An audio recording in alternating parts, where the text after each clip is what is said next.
Bom dia, boa tarde, boa noite, tudo bem? Que bom que você está aqui conosco hoje. Você vai participar de um podcast especial.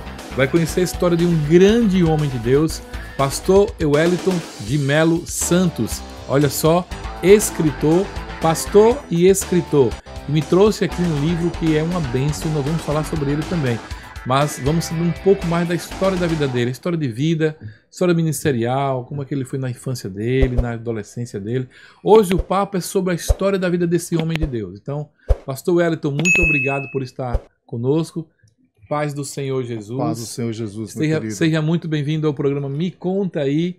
É um podcast que dá vozes aos pastores, conhecer a história de cada um, conhecer a história de vida, para deixar um legado, deixar uma história. Quem quiser conhecer sobre o pastor Wellington, é só ir lá e acompanhar esse podcast. Então, como é que foi sua história? Como é que foi sua infância? O senhor é sergipano, aracajuano? De que região o senhor é? Como é que foi o início da sua história? Bom, primeiramente eu quero agradecer ao pastor Aristóteles, por ter nos dado essa oportunidade de poder narrar um pouco da nossa história. Eu sou de Aracaju, natural de Aracaju. Meu conterrâneo, então. Isso. Nasci em 1970. Recentemente completei 55 anos. Quase a minha idade também. Olha só. Eu sou de 71. 71. Coladinho ali. Um pouco mais novo. Na verdade, acho que um dia mais novo, porque eu nasci no dia 1º de janeiro de 71, então coladinho com 70 mesmo. É verdade. Bem, então eu nasci num lar evangélico.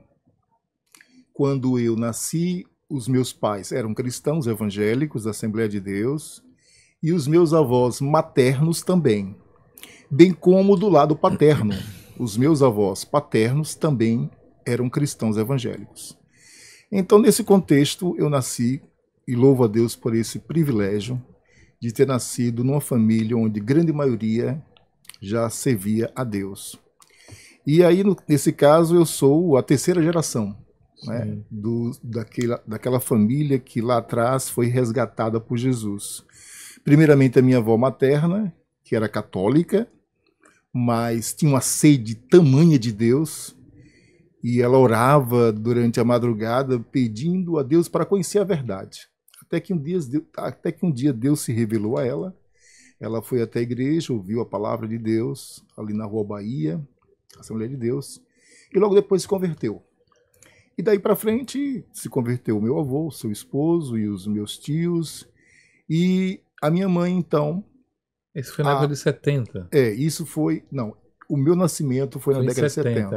Ainda foi provavelmente a minha avó se converteu no final da década de 40, início da década de 50. São pessoas de muito tempo que serviam ao Senhor. E quando a minha mãe foi à igreja, ela tinha entre 5 e 6 anos de idade.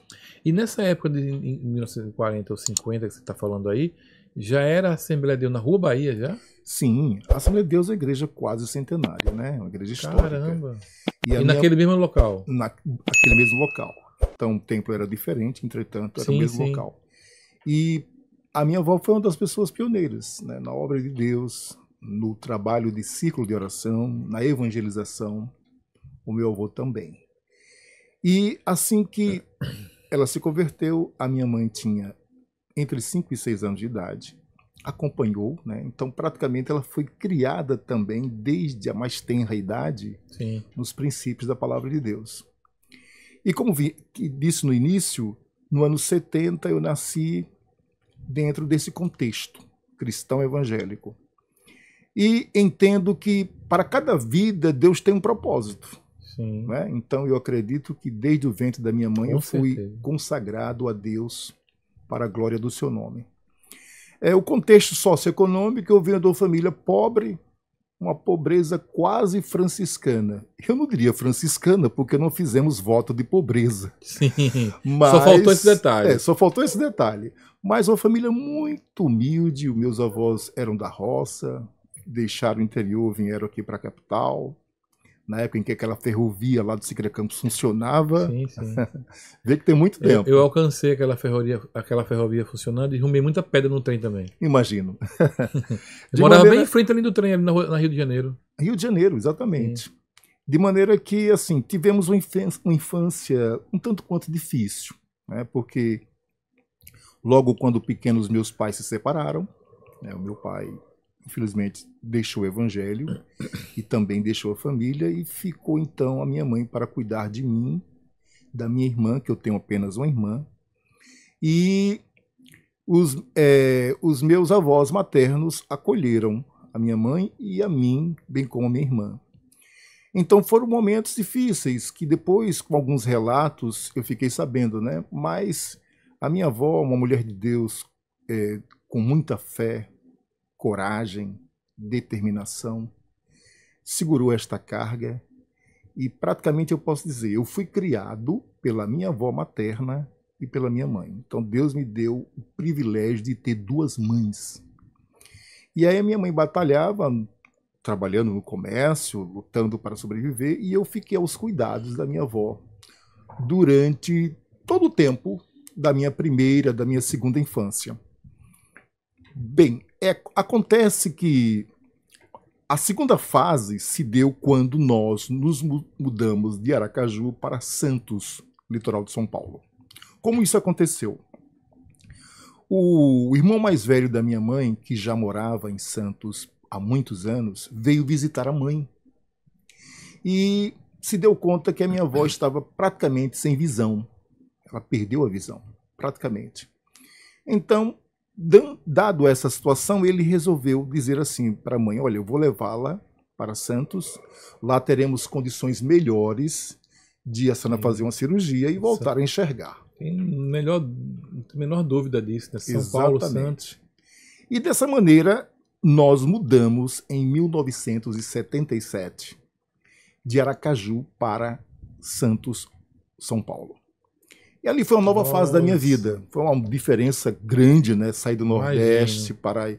Calor com frio. Exatamente. E foram, assim, uma viagem longa, tanto difícil para minha avó, que tinha pouca saúde. Mas chegamos pela graça de Deus. E ali se dá um outro momento da minha infância, né? Congreguei ali na Assembleia de Deus do bairro... morei ali no Jardim Rádio Clube e congreguei no bairro Areia Branca, Ministério da Assembleia de Deus de Belém ali. E ali comecei exatamente a desenvolver-me na igreja, né? Participei de um grupo de crianças, na época a esposa do meu tio era regente, o grupo, até hoje me lembro, Grupo Ebenezer, um grupo de crianças, como a maioria das igrejas pentecostais tem, né? Assembleia de Deus sobretudo. E então ficamos esse período ali, eu comecei exatamente a minha primeira série lá, porque a escola que eu tinha estudado aqui antes, ela não tinha um registro, então eu precisava fazer novamente a primeira série, né? Fiz a primeira, fiz a segunda série, e depois disso, a minha avó fez a cirurgia, teve sucesso no primeiro momento, mas devido a algumas situações que aconteceram, logo depois ela perdeu a visão, praticamente, né? Bom, diante disso, achamos que deveríamos voltar à nossa cidade, né? Então, lá pelo ano de 1980, logo no mês de janeiro, nós voltamos todos de volta para Aracaju. A minha avó, a minha mãe, eu e a minha irmã Eliane. E aqui já começa uma outra fase da minha vida, né? Você estava com 10 anos de idade. Estava com 10 anos. Aliás, eu ia fazer 10 anos, uma vez que eu faço no mês de maio, né? Então eu ia fazer 10 anos em maio. Nós chegamos aqui em janeiro de 1980. Sim. E a partir daí eu continuei meu desenvolvimento na Assembleia de Deus do Rua Bahia, onde foi toda a minha origem.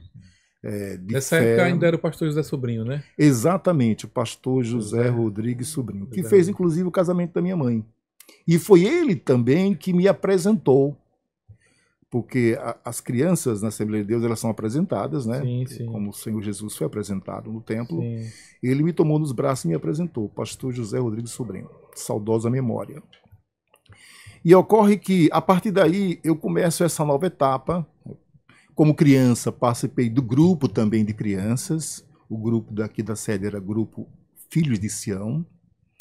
E logo depois, eu comecei a me interessar por música, pela música, né? Uma vez que a Assembleia de Deus, tradicionalmente, tem uma banda muito conhecida, né? Sim, banda de música. E aí eu me envolvi nessa área musical, comecei a frequentar a escola, né, na direção do maestro Manuel Oliveira de Menezes, muito conhecido aqui no estado de Sergipe. E assim, dentro de algum tempo, eu comecei a estudar e logo então comecei a tocar na banda de música. Qual instrumento, pastor? Clarinete. Eu tocava o segundo clarinete. E ao tempo em que eu estava ingressando na banda de música, eu ingressei também no coral da igreja. Era um pré-adolescente, eu tinha em torno de 13, 14 anos.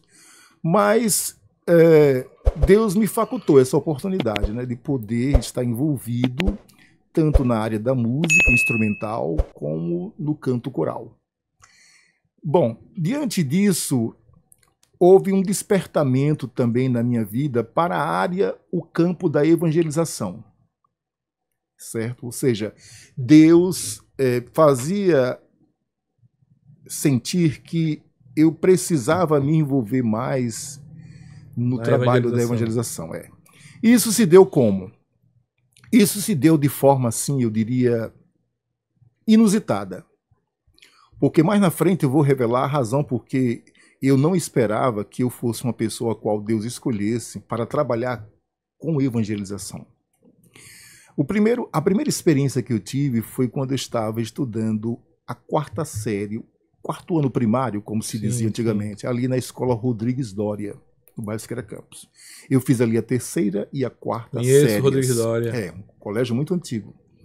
E uma ocasião, veja só, eu estava cumprindo uma tarefa que a professora da EBD, da minha classe, a classe Estudando a Bíblia, havia proposto aos alunos. Qual foi a proposta? De que nós deveríamos dar testemunho de Jesus, verbalmente, na sala de aula. Caramba! E eu fiquei bem inusitado mesmo. Exatamente. Eu fiquei com aquela responsabilidade de cumprir essa tarefa, entendeu?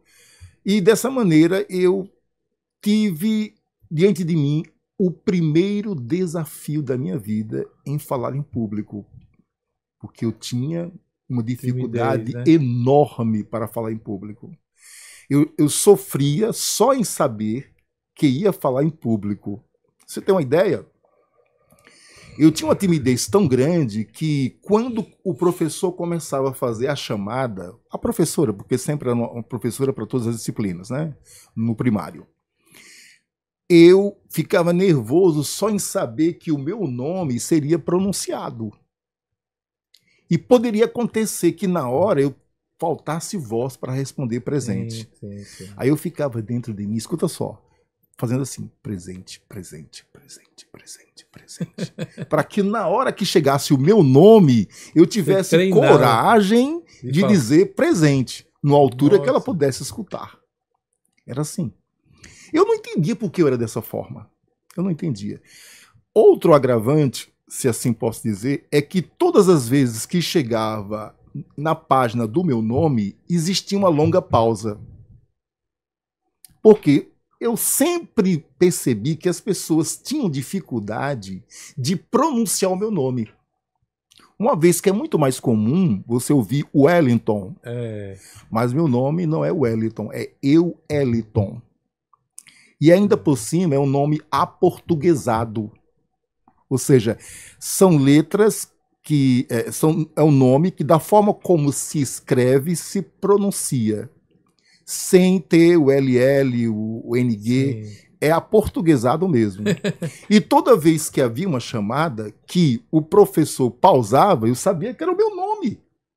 E isso me trazia uma tensão ainda maior. Sim. Falei, meu Deus, mais uma vez. O professor vai dizer, como é este nome? Eu não estou conseguindo pronunciar. Embora a grafia seja... Ele entendia até que estava errado. Né? Isso, exatamente isso. O raciocínio é escrito errado. A grafia era muito simples, como é de fato. Porém, as pessoas não acreditavam que estavam vendo. Exatamente. Os professores, no caso. Então eu tinha essa tensão, eu tinha um frio, as minhas unhas ficavam roxas. Rapaz, que coisa, né? Suava, uma frio, mente humana é algo assim. Até que então o professor descobria que o meu nome era simplesmente pronunciado Eueliton. Mas até aí, quando pronunciava corretamente, eu já estava passando por um processo muito difícil. Veja a importância, pastor Wellington, da gente respeitar a história e a vida de cada um, né? Sim, uma coisa que parece ser tão simples para qualquer pessoa, ou então assim, para alguém tirar uma onda. Ah, que negócio, mas para a pessoa que está vivendo essa situação, ela tem uma dificuldade de interpretação, e principalmente na idade que a pessoa está, né? Exatamente. O perigo de você estar praticando o que chama de bullying. Isso. Quem está praticando não está entendendo de fato. Que a pessoa que está recepcionando isso está vivendo uma realidade catastrófica na mente dela. Com certeza, muito difícil na mente. Sem contar que muitas vezes eu recebia nomes diferentes, né? Porque na tentativa de pronunciar, então saía as mais diversas pronúncias, que isso também já me deixava abalado, né? Bom, de qualquer forma, tive uma oportunidade de ser chamado até a classe dos professores, a sala em que os professores se reúnem, né? Sim. E ali, então, eu criei coragem e dei o meu primeiro testemunho público para os professores. Eles pararam. Eu me lembro até que eu falei a respeito da passagem que falava de Jesus entre os doutores, né, quando ele foi ali conversar com os mestres da lei. Eu sei que somente Deus foi capaz de usar uma pessoa tão improvável quanto eu para poder dar esse testemunho, trazendo uma passagem bíblica e dando uma explicação clara e simples para aqueles professores. Mas eles ficaram muito contentes com o que eles viram. Uhum. Eles ficaram até admirados. E eu fiquei aliviado, porque eu consegui cumprir a tarefa, que era de dar testemunho, e Deus providenciou exatamente para os professores que estavam ali reunidos. Sim, perfeito. Então, para mim, isso foi um marco muito grande. Marcou a minha vida, nunca mais esqueci quando isso aconteceu. Marcou tanto que o senhor está contando aqui agora. Exatamente. De maneira que... Olha que nós estamos falando aí de mais de 30 anos atrás. Sim, com certeza. Isso foi em 40 anos atrás. 1982, 83, por aí. Nossa. Assim. De maneira que eu percebi, a partir daí, que apesar de toda a minha timidez, Deus queria me conduzir para a área da evangelização, de levar a palavra de Deus. E aí foi... Sim, aí então, terminado ali a quarta série, não podendo continuar na mesma escola, fui para estudar outra escola, que foi a escola John Kennedy, fica ali na Rua dos Estudantes. Sim.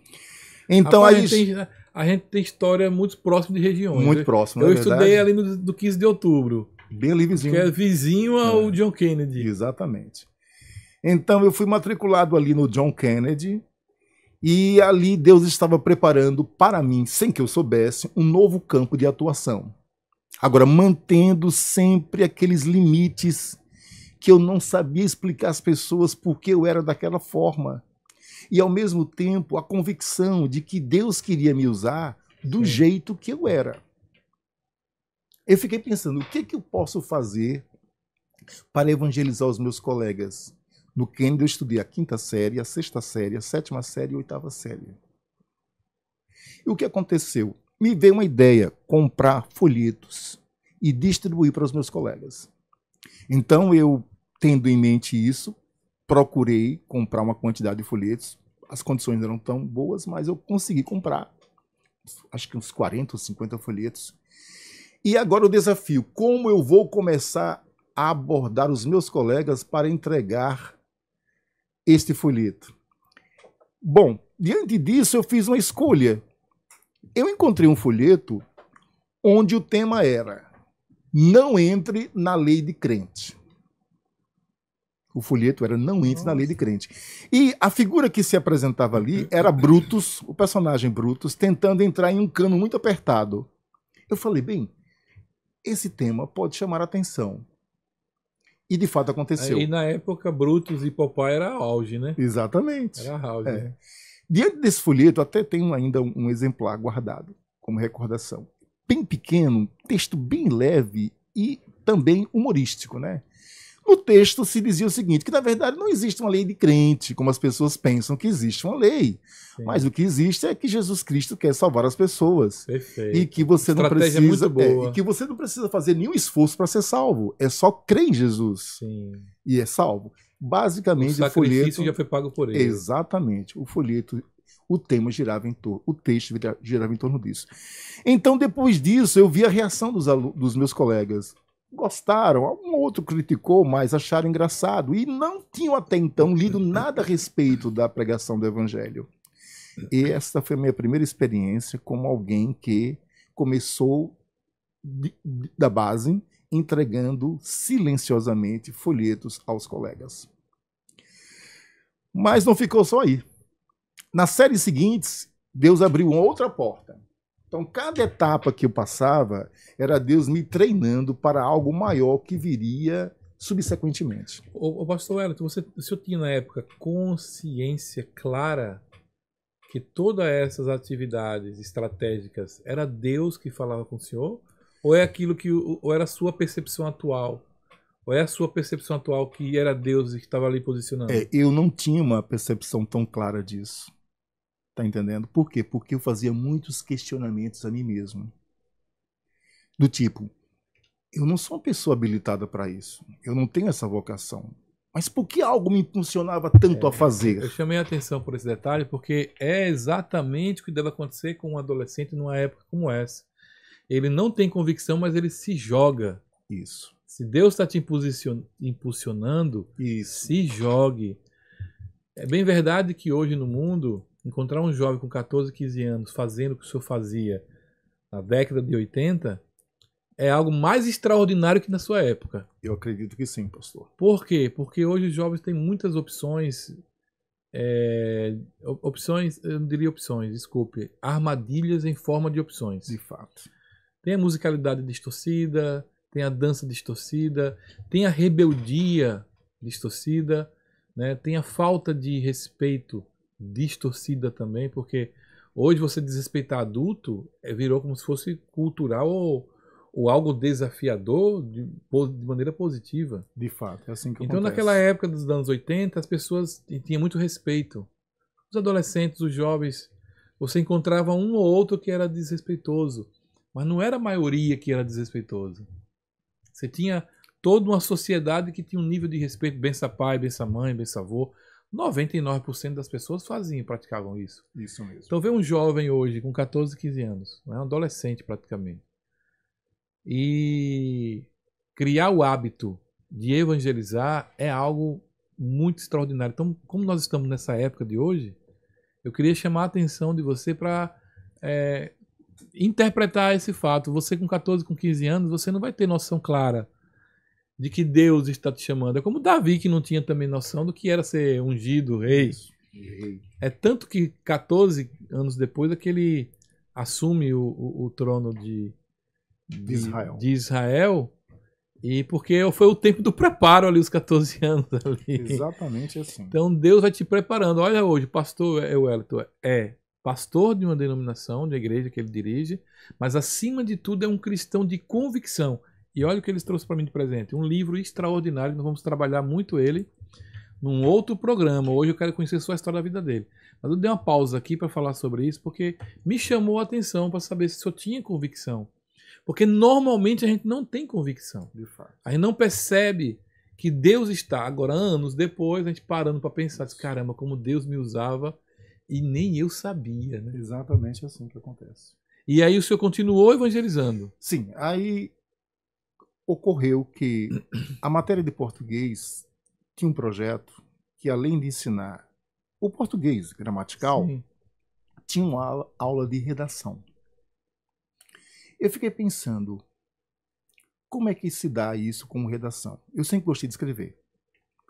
E, assim, eu era uma pessoa com hiperfoco naquilo que eu queria fazer. Sim. Por exemplo, quando eu recebi os livros do governo, os livros gratuitos que até hoje é entregue ao aluno, né? Em uma semana os livros estavam lidos. Sobretudo história. Eu lia de capa a capa. Então, quando a professora, por exemplo, história, que é uma matéria que eu mais gosto, sim, eu sou apaixonado por história. Não só, mas sobretudo história. Quando a professora abordava o tema, ia no capítulo tal, eu já sabia de tudo que estava ali. Qualquer pergunta eu sabia responder. Porque eu já tinha lido o livro todo, estudado mesmo. Lido e decorado. Exatamente. Né? Porque... De maneira que teve anos ali, quinta série, sexta série, que as minhas notas da primeira à última era 10 em história. Do primeiro mês, da primeira avaliação, até o fechamento. E a professora, para ajudar os alunos, sempre fazia, tem uma pergunta a fazer, quem conseguir responder, eu dou um ponto para ajudar. E acabava que as pessoas não respondiam, eu respondia, e esses pontos nunca utilizei. Não havia necessidade. Eu conseguia a nota máxima todo mês. Então, aqueles pontos ela me dava... Não existia nota 11, né? Não existia, então. Então, ficava lá, sem utilidade nenhuma. O que ocorre é que na área de redação... Por isso que eu sou apaixonado por esse programa, porque quantas pessoas precisam ouvir isso, né? De fato. Quantas pessoas precisam ouvir isso de um pastor, que às vezes só está pregando no púlpito, ele vai lá, ministra a palavra, ninguém conhece essa história de valor tão poderosa, como a sua própria igreja precisa conhecer essa história. De fato. Quantos jovens da sua igreja precisam conhecer o quanto que o pastor dele foi... Vou usar uma linguagem bem atual. Foi tão fera na questão dos seus estudos, na sua época de estudante, a tal ponto de não precisar de pontos para passar. Poxa, que coisa... De fato. Que exemplo que precisa ser seguido por essa juventude. Exatamente. Como ia dizendo, nessa sequência eu me deparei com redação. Me lembro como hoje, a professora Helena. Então ela disse, gente, tem um novo projeto. O projeto é o seguinte, a gente vai trabalhar redação, porque futuramente vocês vão fazer vestibular, vocês precisam aprender a escrever. Um tempo que me deixa muita saudade. E ela disse assim, rapaz, teremos 3 ou 4 aulas por semana só de redação. Os alunos disseram, mas professora, como isso vai acontecer? Ela disse, olha, eu vou fazer um sorteio aqui na caderneta, cada página é um aluno, né? E o aluno sorteado, ele terá a obrigação de contar uma história, um fato, um evento, um acontecimento, e depois que ele contar esse evento, vocês irão escrever no seu caderno de redação, treinando a gente para no futuro fazer uma dissertação mais bem elaborada. E quando ela disse isso, eu, depois de umas 3 semanas, eu disse assim, professora, eu posso contar histórias da Bíblia quando eu for escolhido para ser o aluno que vai contar? Ela disse, sim, pode, não tem problema. Se você quiser contar da Bíblia, pode contar. E aí, o grande desafio, que era eu me levantar da cadeira ou da carteira, ficar de frente para uma sala inteira, quem tinha dificuldade de responder presente, né? Para narrar uma história bíblica, colocar o título no quadro, alguns tópicos para o aluno lembrar, e narrar aquela história para que depois todos os alunos reproduzissem à sua maneira o que eles ouviram. Era assim que era a metodologia. Sim. E ela disse, olha, faz o seguinte, a semana que vem é a sua vez. Ela nem sorteou. Traz uma história bíblica e conta aqui para os seus colegas e eles vão trabalhar isso aí redigindo o que você vai contar. E assim fiz. Foi um desafio fora do comum, porque eu ficava em pré para falar, mas eu não conseguia ver ninguém. Eu sabia que teria de me esforçar para falar, né? Porque você sobre tensão, a sua voz fica um pouco abafada, você precisa ter uma respiração normal. Vem gagueira, vem um monte de coisa. Entendeu? Mas eu fazia o seguinte, de olhos abertos, mas não conseguia ver nenhum dos meus colegas. E ali Deus me dava graça de eu poder narrar as histórias. E o silêncio com que eles ouviam era algo espetacular. Parecia que eles estavam ouvindo, provavelmente, algo que nunca tinham ouvido. Às vezes, histórias sobre a vida de Jesus mesmo. O que acontece, para resumir? Durante aqueles 2 anos ou mais, eu fui o aluno que mais contei histórias para a redação e todas elas histórias bíblicas. De Davi, de Jonas, de Jesus, de Moisés, de Adão e Eva. E houve casos, eu lembro muito bem isso, em que eu comecei a falar sobre a vida de Moisés, desde que ele nasceu até que ele levou o povo para Canaã, que eu comecei, mas eu fiz um recorte. Eu não podia contar uma história tão grande. E quando eu disse, olha gente, eu vou contar aqui a respeito de Moisés, como aconteceu, como ele nasceu e tal, tal, até a abertura do mar. Quando eu disse que ia parar, ninguém concordou. Você tem que continuar essa história. E por 2 horários seguidos, sem intervalo, eu contei toda a história de Moisés. E ninguém arredou o pé da sala.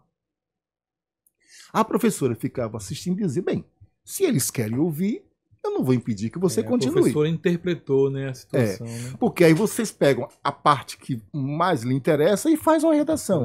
Mas eu me lembro que naquele dia não houve tempo para eles redigirem. Eles fizeram o trabalho em casa. Porque os 2 horários seguidos foram falando. Eu fiz um pequeno esboço, que até hoje guardo comigo esse esboço, tá?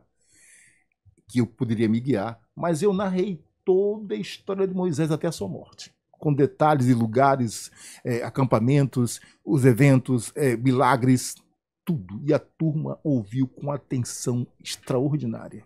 E nisso eu tinha ainda que idade já? Eu tinha por volta de 13, 14 Isso anos. Continuou por vários anos? Ou... Todos os anos em que eu estudei com essa professora, estudei, portanto, a 6ª série, a 7ª série e a 8ª série. Foram 3 anos. E ela deixava o senhor fazer sempre. Então, em forma de redação e de estudo didático dentro da escola, isso. Você evangelizava? Evangelizava. Porque à medida que eu contava as histórias bíblicas... Essa professora era cristã também? Não, não era cristã. Pelo menos cristã evangélica. Provavelmente cristã católica, né? Porque a maioria... Mas ela tinha um tratamento, assim, muito especial. Ela via que eu poderia transmitir algo. Agora, é lógico que outros alunos também tinham a sua oportunidade. Mas em maior parte, digo bem, eu tive mais oportunidades para fazer essa tarefa do que uma turma inteira. Entendeu? Que coisa. E é interessante que ficou realmente marcado, porque o senhor falou que até o esboço e o folheto o senhor tem até hoje guardado. Guardo como recordação. Nós estamos falando de mais de 40 anos atrás. Sim, exatamente. O esboço que eu fiz sobre a vida de Moisés, por exemplo, na época foi datilografado. Nossa, e até hoje está lá o papel guardado. Está guardado. Já está bem amarelado, mas eu tenho guardado. E tudo aquilo ali. Eu só fiz aquilo para que eu não esquecesse das etapas. Mas eu dava uma olhadinha aqui e continuava. O senhor tem filhos? Tenho 3 filhos. 3 filhos. Menino, menina? Uma moça de 23 anos, uma pré-adolescente de 12 e um menino de 10. Eles já ouviram essas histórias? Já conhecem a história? Já? Olha, muitas que estou dizendo aqui, eles não ouviram ainda. Ah, então vão conhecer agora e vão querer saber desse esboço. Detalhes que eu não os revelei ainda. Eles vão saber, papai, onde é que está esse esboço? Eu quero conhecer. É verdade. Um dia desse, eu disse assim, eu tenho um caderno da 1ª série, viu? Quando eu estudei em Santos. Eles não acreditaram. Eu falei, tá bem guardado, mas eu vou passar para vocês o caderno. E o senhor tem ainda? Tenho, da 1ª série. Caramba, que coisa primária. Extraordinária. Parabéns, pastor. Parabéns pela história. E no ensino médio, como é que foi esse processo? Muito bem. Esse aspecto é o que vem imediatamente, porque eu já estava terminando a 8ª série, ali não poderia mais permanecer, fui para o colégio Costa e Silva. Ah, eu não acredito. É a perseguição. Eu estudei lá também, no ensino médio. Então. Eu fiz contabilidade e depois administração lá. Então, eu fiz administração. O que acontece? Eu fiz contabilidade primeiro, não gostei. Sim, aí passou. Passei para administração. Aconteceu comigo isso também. Eu comecei com contabilidade. Mas eu não me identifiquei com contabilidade. Eu me esforcei muito, mas questão de números para mim não me chamava muita atenção. Aliás, rapaz, eu nunca... É interessante a vida, né? Estamos tão próximos. Próximos. Veja que história tão próxima. Mas Deus reúne. Deus ajunta. Sim. É isso que significa Cadizel, né? Cabizel. Deus reúne. Deus reuniu. Isso mesmo. Deus ajunta. Aí está. Literalmente. Deus ajunta, Deus uniu. Cabizel. Significa isso. E na verdade esse nome, quando nasceu minha primeira filha, né? Foi filha que nasceu. Eu criei esse legado para meus filhos. Todos os meus filhos têm o nome Cabizel. É mesmo? Não sei se hoje pode mais, mas naquela podia. Que bom, rapaz. Então todos os meus filhos têm o nome Cabizel. Então o nome do estúdio Cabizel é referente. Sim, sim. A minha primeira filha, o nome dela é Késia Noemi Cabizel. Que significa menina linda e formosa quem Deus uniu. Que maravilha. Os meus 3 filhos também têm nomes bíblicos. A mais velha, que tem agora 23 anos, inclusive é formada em Direito, já está exercendo. Minhas 2 filhas é formada em Direito também. É Anne Caroline. Só Anne não vem de estão Ana. exercendo, não se deram bem com a sua profissão. Sei. Trabalham em outra área. Então, a mais velha é Anne, que vem de Ana, né? Hannah em hebraico, né? A segunda é Ashley Hadassah. Hadassah é o nome hebraico de Esther, né? Nome persa. E o meu filho, o único que eu tenho varão, acabou tendo um nome até maior do que as irmãs, porque o nome dele é Jesus, que é Jesus em grego. Sim. Samuel, Elias. Caralho, você foi bem. Mas foi tem bem uma guloso, história, né? tem uma história por trás disso. Tem uma história por trás disso. Caramba. Eu gostaria de colocar o nome dele de Jesus. Aliás, era Yeshua que eu ia colocar. Sim.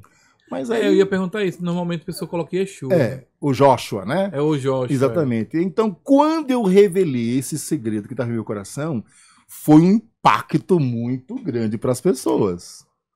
Você vai colocar esse nome, poderá ter bullying, as pessoas podem. Eu falei, meu Deus do céu, eu prefiro que ele se chame dessa forma, mas eu não quero colocar isso como imposição. Entendeu?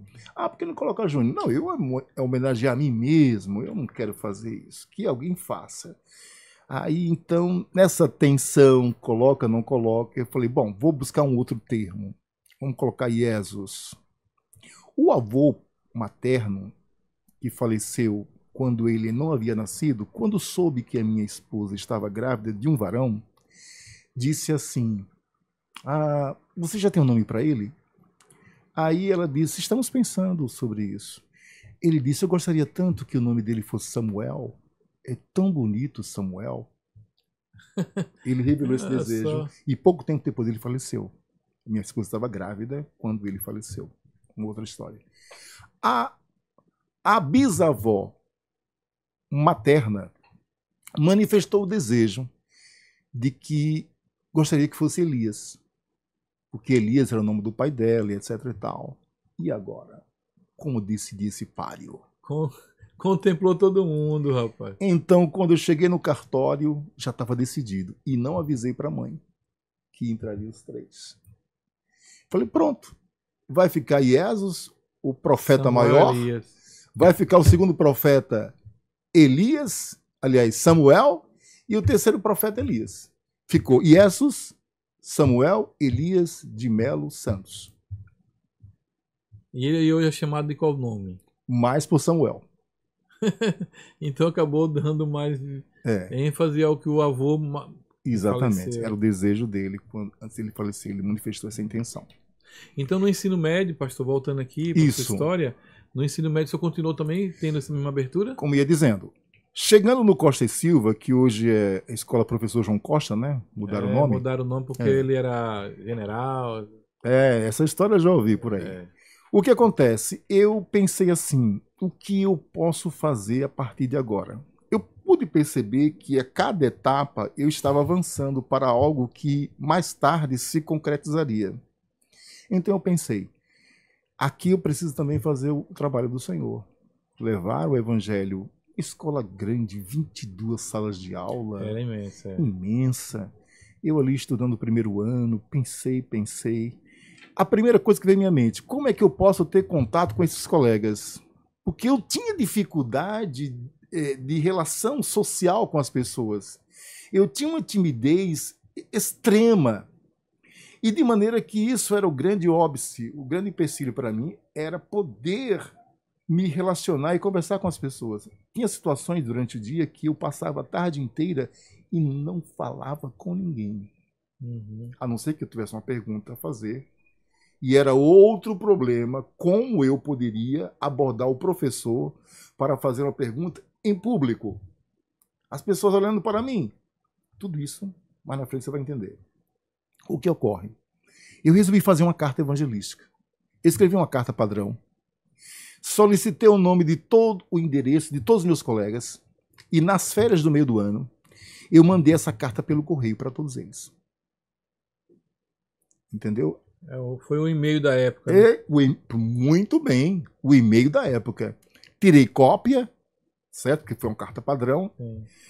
Assinei e coloquei mais de 30 correspondências de uma vez no correio.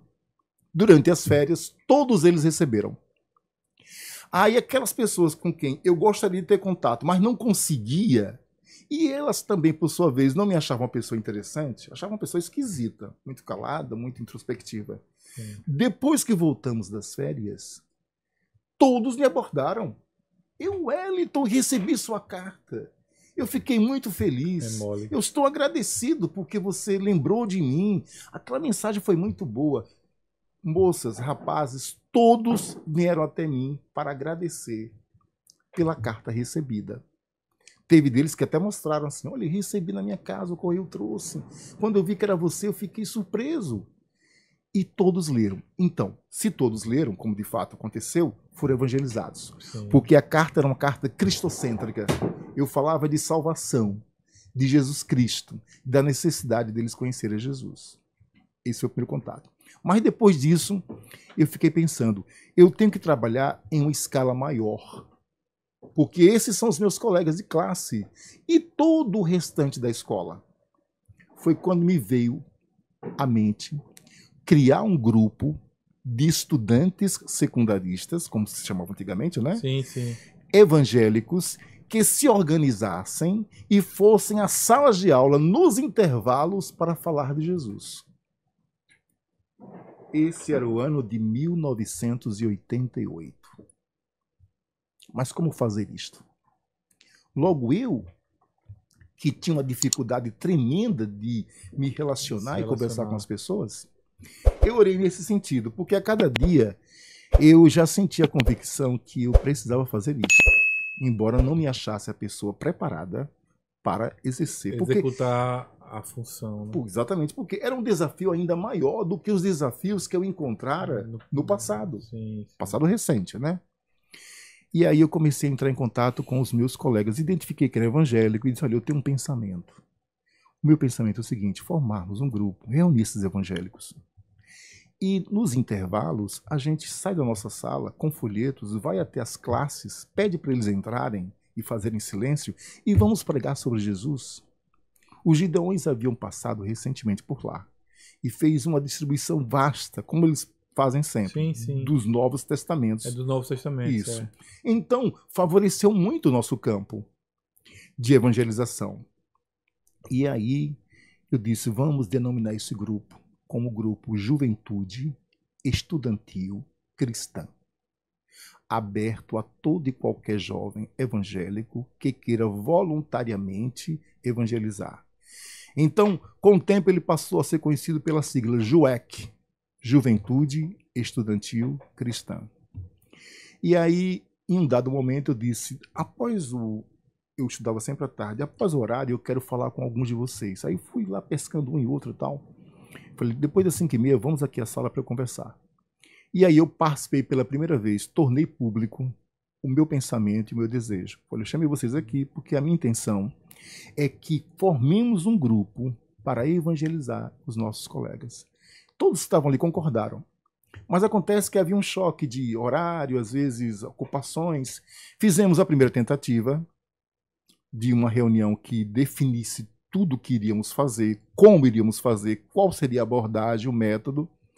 E aconteceu de ter 2 desencontros. Marcamos, não deu certo. Marcamos segunda vez, não deu certo. De repente, alguém disse assim, olha, a única maneira que a gente pode fazer isto é em um dia que não seja de aula, para que a gente bote o plano na mesa e todos saibam como fazer. Um sábado. Aí muitos disseram, bom, para mim não vai ser possível. De repente, um irmão que estava conosco, até hoje eu conheço ele é um amigo meu, disse assim, e por que no próximo domingo a gente não vem aqui para Costa e Silva, se reúne, porque domingo é muito mais livre, a gente faz o planejamento e na segunda-feira a gente começa. Falei, boa ideia, todos concordaram. E aí, no domingo 29 de maio de 1988, nos reunimos pela manhã no Colégio Costa e Silva, oramos, ali tinha um grupo de 7 ou 8 estudantes, não mais que isso. E consagramos a Deus aquele grupo. E que aquele grupo, a partir de então, seria um grupo evangelizador para todo o Costa e Silva. O grande desafio é evangelizar o turno da tarde. Se conseguisse fazer isso, teríamos dado um grande passo. Caramba. Então, na manhã daquele domingo, foi oficialmente, vamos dizer assim, declarado que a Juventude Estudantil Cristã passaria a existir a partir dali com essa finalidade. Na semana seguinte, quer dizer, a semana já tinha começado no domingo, né? Aí nós fizemos o trabalho. Tocou para o intervalo, o grupo corria, entrava na primeira sala que encontrava. E ali o meu desafio. Eu tremia tanto que era capaz da Bíblia escapar das minhas mãos. Isso era visível para as pessoas. Mas eu enfrentei o primeiro oportunidade. Depois fui para outra sala. 2 ou 3 intervalos por tarde, né?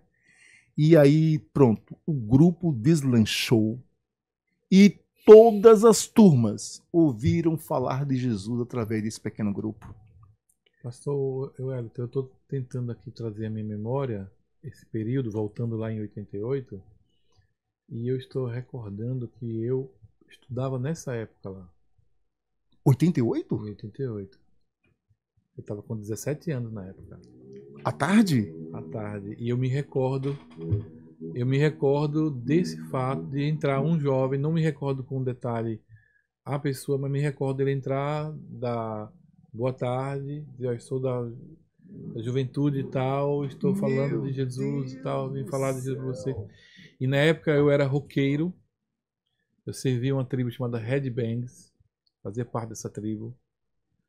E eu me lembro que eu parei e fiquei assim olhando, assim, meu Deus, eu nunca tinha ouvido falar de Jesus na vida. Nunca na minha vida eu tinha ouvido falar de Jesus. Eu ouvi pela primeira vez nesse relato agora que o senhor está me trazendo para mim, depois de tantos anos. Eu tinha o cabelo grande, andava todo a calça cortada, porque na verdade hoje calça rasgada é moda hoje. Sim. Mas naquela época só usava quem era roqueiro. Roqueiro de verdade. Eu usava uma camisa sempre preta, grande, de coturno e uma calça jeans toda rasgada. E eu me recordo que eu era um cara desse jeito, mas eu era tímido também. E eu não saía nos intervalos. Geralmente nos intervalos eu ficava dentro da sala de aula. E eu me recordo com muita clareza da pessoa chegando na frente do birô do quadro, ela se apresentava e falava de Jesus. Que coisa impressionante. Você vê que foi conectando um monte de coisa, o senhor falando aí. Isso. E data de nascimento e tal, colégio. E agora me veio assim a memória, caramba. Eu me recordo que logo depois disso, eu estava indo em um desses encontros no domingo para a Praça Tobias Barreto, que era onde a gente se encontrava. E que coisa incrível para estar acontecendo agora. Fantástico isso, porque eu me recordo que eu estava dentro do ônibus indo num domingo à noite, indo para a Praça Tobias Barreto, e aí eu vi uma pessoa, uma menina, com a Bíblia na mão, em pé no corredor do ônibus, e devido ao que eu tinha ouvido na escola, aquilo já me chamou a atenção para ela. Meu Deus. E eu me recordo que eu perguntei para ela assim, sente aqui no meu lugar, que ela estava em pé, né? Ela, não, obrigado, eu tô indo, vou descer logo ali. Aí eu fiquei olhando para ela assim, ela disse, quer ir comigo na igreja? E hoje essa menina que me abordou dentro do ônibus chama-se a missionária Marta Nogueira. Impressionante, que coisa E eu de disse, Deus. agora? Eu disse, eu desci do ônibus com ela e fui para a igreja, e naquele dia eu aceitei Jesus. Em 1988, na primeira igreja batista. Deus. Mas a primeira pancada que eu recebi no meu coração foi desse pessoal, não recordo quem foi, desse trabalho da JUEC. Há pelo menos 99,9% de probabilidade de que tenha sido a JUEC. Não tenho dúvida que tenha sido a JUEC, não. Porque foi no Costa Silva, foi no período da tarde, e eu ficava dentro e eu me recordo desse. O rapaz parou, foi um rapaz alto, magro, não me recordo o nome, tá com camisa clara. Ele parou bem em frente ao birô. Eu digo isso porque eu sentava sempre nas cadeiras do meio para trás. Sim. E ele sentou bem no meio do birô e eu estava eu sempre gostei de escrever também, de ler. E na época eu estava lendo um livro chamado Cristiane F., Drogada e Prostituída. E eu tinha levado esse livro para eu levava esse livro para a escola, eu ficava lendo dentro da sala de aula. Eu sempre fui muito tímido também. E quando ele começou a falar de Jesus, eu fiz isso, aí. Aí fiquei prestando atenção nele falando. Algumas pessoas sem dar atenção e eu ligado, porque os que são chamados, eles se conectam. De fato. Que coisa impressionante. Como as coisas se conectam assim de maneira 35, 40, nem sei quanto tempo tem depois, 40 anos depois, a gente está aqui falando desses fatos. E eu me apresento, você como idealizador e eu como resultado da sua idealização. Toda a glória seja para Jesus, mas a felicidade que eu sinto agora é incontida. Fantástico, cara, isso que eu tô... E olha que nesse momento, eu me lembro como hoje, porque nesse momento, eu estudando no Costa Silva, a gente já tinha se mudado da Rio de Janeiro, não morava mais na Rio de Janeiro, estava morando no Santo Antônio. E nesse período eu ia de bicicleta. Minha mãe comprou uma bicicleta para mim e eu ia de bicicleta para o Corte Silva. Então era assim. Eu me lembro que tinha um pé de saputi do pé que ficava lá de fora da casa da pessoa e eu ficava batendo para tirar saputi. Então assim, foram experiências novas que ficaram marcadas na minha mente. De fato. Parabéns, porque você vê o fruto, ele permanece para sempre, né? É verdade. Eu não sei se dá tempo para a gente concluir essa parte da JUEC. Quanto tempo já? Nós temos mais 8 minutos para terminar. Mas como passa rápido, hein? Rapaz, não é. Mas, meu querido pastor, ali Mas vamos voltar. Ali era apenas o começo, hein?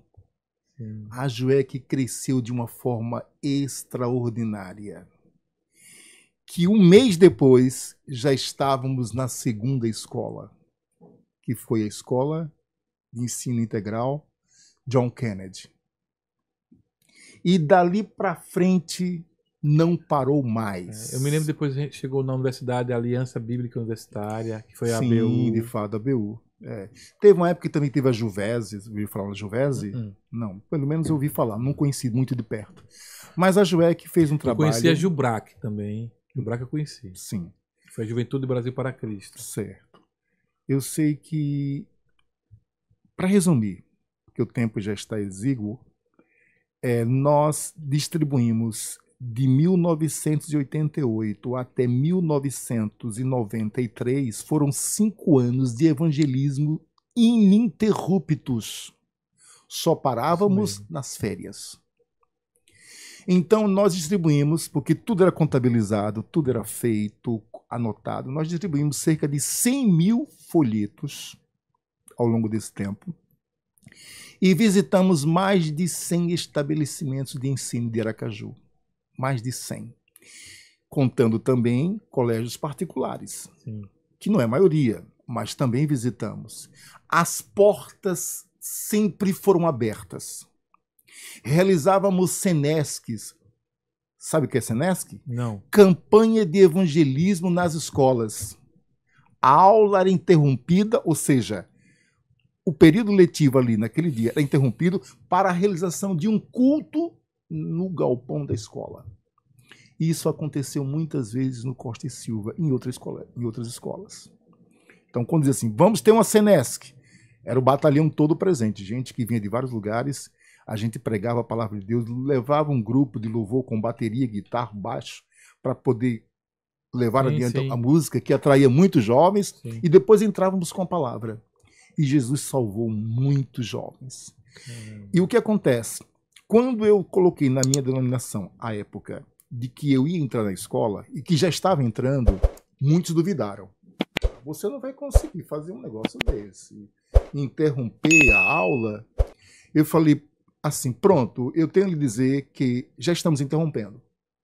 Porque quando eu tenho contato com a direção da escola, me apresento e digo qual é o propósito do grupo, eu digo, nós precisamos de 5 a 10 minutos em cada momento de aula para pregarmos o Evangelho de Jesus. Nunca ninguém negou essa oportunidade. Raimundo Brandão França era diretor na época. Quando eu disse, professor Raimundo, eu gostaria de fazer um culto nesse galpão aqui, ele disse para mim, que dia você quer? Aqui você diz o dia e a gente marca. Ele nunca negou essa oportunidade. É claro que nem todos ficavam após a suspensão de aulas, mas um grupo muito grande ficava sentado naqueles bancos de cimento, ouvindo a palavra de Deus. E naquela escola foi a escola onde mais evangelismo ocorreu. Mas não só ali. O maior desafio que tivemos foi no Colégio Ateneu. O diretor do Colégio Ateneu nos deu permissão de entrarmos, geralmente à noite, que era onde tínhamos mais pessoas para trabalhar, de maneira que nós fizemos a interrupção de aulas por 10 minutos. O professor já sabia de antemão que o grupo estava presente, ele interrompia a aula, nós pregávamos o evangelho, depois distribuímos os folhetos para todas as pessoas, terminou, retirávamos, íamos para outra sala de aula. A escola técnica, na época, hoje não é mais, foi a única escola que nos deu restrição. E quando eu disse que era 10 minutos para falar de Jesus para os estudantes, o diretor disse assim para mim, não, 10 é muito. Eu dou para vocês 5 minutos, no máximo. Eu falei, mas está ótimo, 5 minutos é de bom tamanho. E ali eu disse para o pessoal, olha, obedecer a regra, viu? Ao pé da letra, para que a gente saia e deixe a porta aberta. Isso. Eles eram treinados, porque nas férias existia reciclagem, né, treinando esses jovens. Quando nós terminávamos de falar de Jesus naquela turma, a gente já entregava, agradecia e saía. O que aconteceu nessa escola? Após a conclusão das aulas, muitos alunos vieram para nós dizendo por que usamos tão pouco tempo. Queremos saber mais sobre Jesus. Deixou com sede, né? Deixou com sede. Provocou neles o desejo e justamente era nos intervalos que a gente fazia um novo contato, não mais agora coletivo, mas individualizado. E lançávamos a rede, perguntando se as pessoas queriam receber a Jesus como seu Salvador. Muitos se convertiam. Parece que o senhor estava à frente do seu tempo, né? Porque hoje, nos dias de hoje, 5 minutos é muito tempo mesmo. Você não passa mais para uma mensagem de 5 minutos, né? Então, assim, em 5 minutos você tem que salvar o mundo. Então, porque não é o tempo que define, é o que você está fazendo com esses 5 minutos, isso, que é importante. Você tem que salvar o tempo em 15 segundos, em 1 minuto, em 5 minutos. Então, esse trabalho, pastor, mais do que nunca, deveria retornar para as escolas.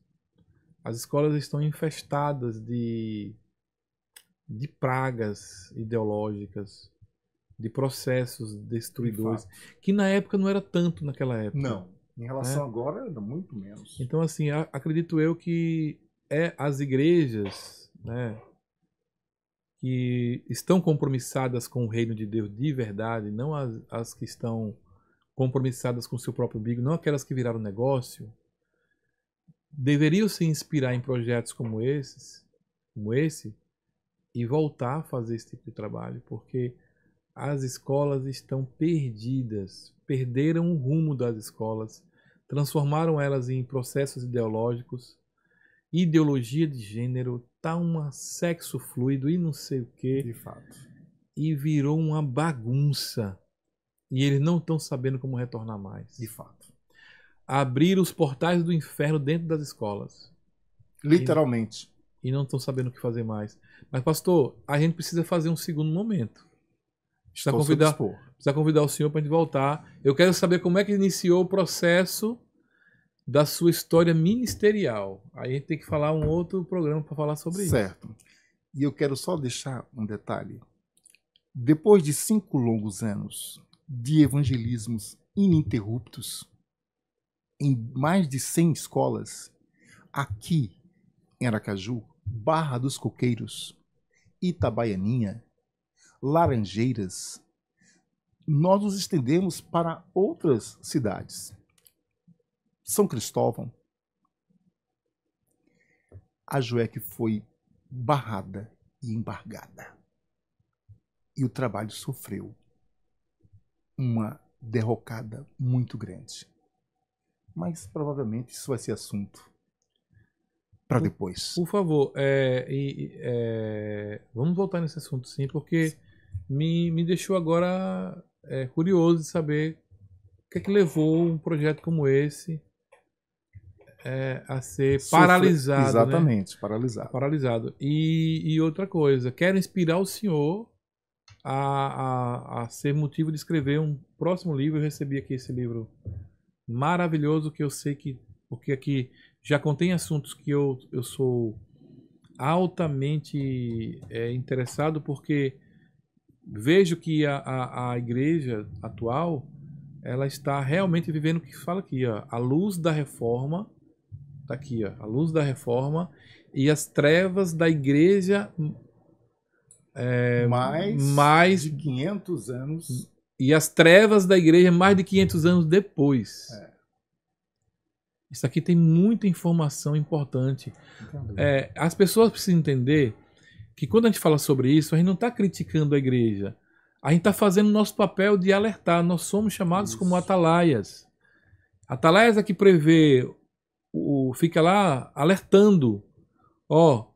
Tô vendo se o navio vai se desembocar em um lugar de pedra ou se ele vai entrar na rua no lugar certo. Então, a maioria das vezes as igrejas perdem o rumo.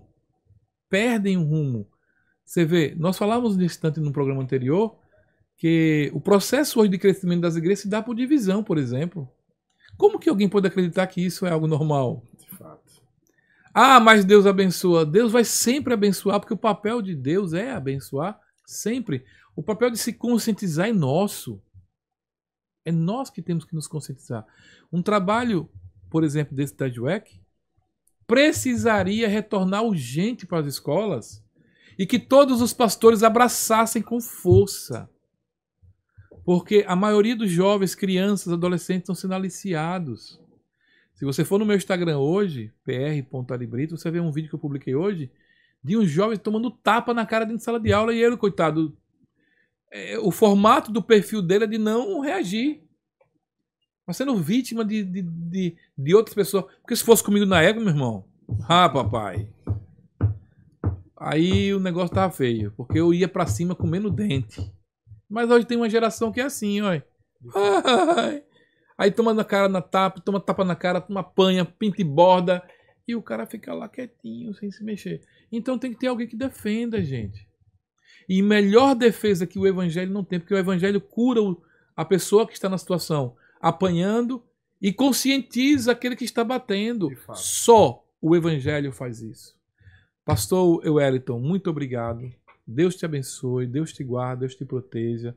É a primeira de muitas, eu espero que nós vamos conversar bastante. Né? Vamos conversar.